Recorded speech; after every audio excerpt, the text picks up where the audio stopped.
Cool sculpting is a blessing for those who are looking forward for the flab and inch loss। तो आज मैं इस video में आपको कूल स्कल्पटिंग करते कैसे हैं, कितना टाइम लगता है, कितना पेन होता है, उसके बाद क्या क्या कर सकते हैं, पूरा इस वीडियो में आज हम बताने वाले हैं आपको।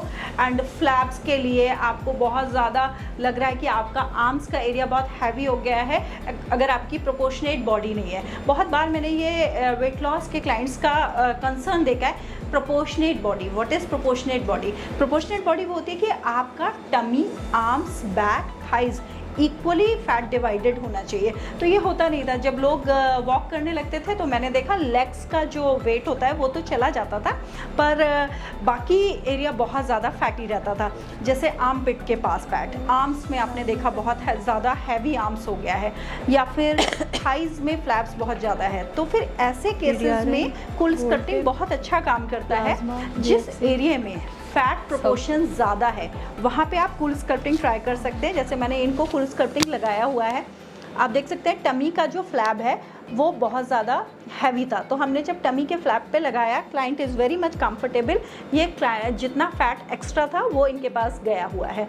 आराम से क्लाइंट फ़ोन देखते हुए अपना कूल स्कल्पटिंग सेशन कंप्लीट करा सकते हैं। तो आप देखना, मैंने जैसे इनको बोला है, ये हम -12 डिग्री टेम्परेचर पे जाते हैं। सेल्स को हाईली कूल, मतलब कूल स्कल्पटिंग ठंडा फील होता है आपको, बहुत ज़्यादा ठंडा। ये शीट हमने इसलिए लगाया है कि जिसकी वजह से -10 डिग्री टेम्परेचर पे आपको आइसिंग की वजह से, कूलिंग की वजह से बर्न नहीं हो। अब क्वेश्चन आता है कि एक दिन में हम कितने एप्लीकेटर्स लगा सकते हैं। अगर एरिया बहुत ज़्यादा बड़ा है, जैसे एक एप्लीकेटर लगाया है, इनका छोटा टमी था तो हमने एक एप्लीकेटर लगाया। अगर बड़ा टमी होता है तो एक साथ हम 2 या 3 एप्लीकेटर्स लगा सकते हैं। एक एप्लीकेटर की जनरली जो टाइमिंग रखते हैं 30 मिनट्स, तो 2 आवर्स में आपके 4 एप्लीकेटर हम कंप्लीट करते हैं। अगर कभी कभी ऐसा होता है हम 2 एप्लीकेटर, बड़ा टमी है, 2 एप्लीकेटर साथ में प्लेस करते हैं, तो 1 आवर में 2 एप्लीकेटर हमने कंप्लीट। अब आता है कि हमें एक कूल स्कल्पटिंग के बाद दूसरी कूल कब कराना है।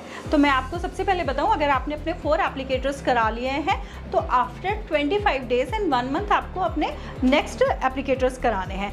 मशीन्स कौन सी है, कौन सा वेरिएंट यूज़ हो रहा है, it is very much important. But उससे भी ज़्यादा इंपॉर्टेंट है कि इसके पीछे साइंस क्या है, टेक्निक क्या है, फैट कैसे चला जाता है। मैंने तो डाइट भी नहीं किया और फिर कैसे मेरा चला जाएगा वेट।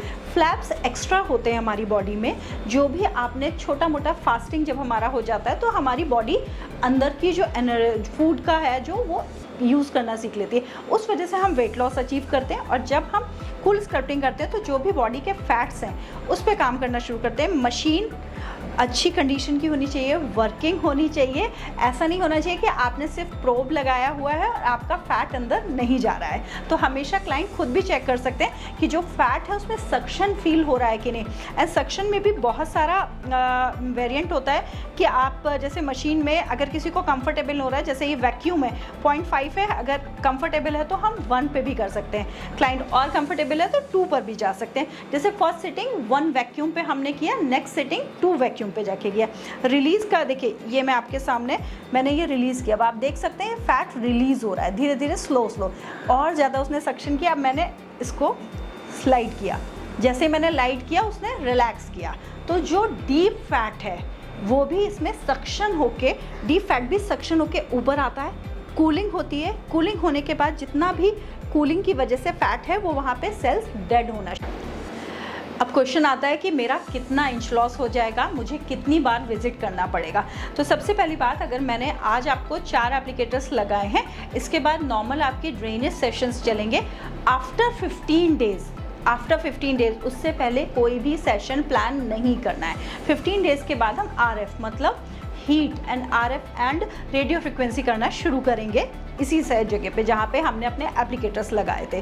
ठीक है, कॉस्टिंग कितनी आती है? हमेशा कॉस्टिंग जो होती है पर एप्लीकेटर होती है, जनरली 3 to 5,000 के बीच में वैरी करता है सिंगल एप्लीकेटर। उसके बाद अब आपको ये देखना है कि उसमें RF इंक्लूडेड है या नॉन इंक्लूडेड है।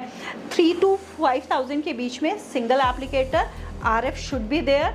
एंड एटलीस्ट आपका जो रिजल्ट है 1.5 मंथ में विजिबल हो जाता है। अगर आपने आज मैंने आपके एक साथ 6 एप्लीकेटर कर दिए, जैसे लॉन्ग डिस्टेंस क्लाइंट्स होते हैं वो बोलते हैं कि हमारे सिटी में नहीं है ये सारी टेक्निक्स, तो आप एक दिन ट्रैवल करके आ सकते हैं। 15 to 20 डेज़ के गैप में आप आके अपना कूल लगवा लीजिए। कूल लगवाने के बाद आप 20-25 डेज़ में नेक्स्ट विजिट करिए RF के लिए and you can go for your inch loss. तो अब कूल स्कल्पटिंग के साथ इंच लॉस बहुत ही ईजी है, बट मशीन टेक्निक एंड कब कराना है, this is very important thing for the cool sculpting.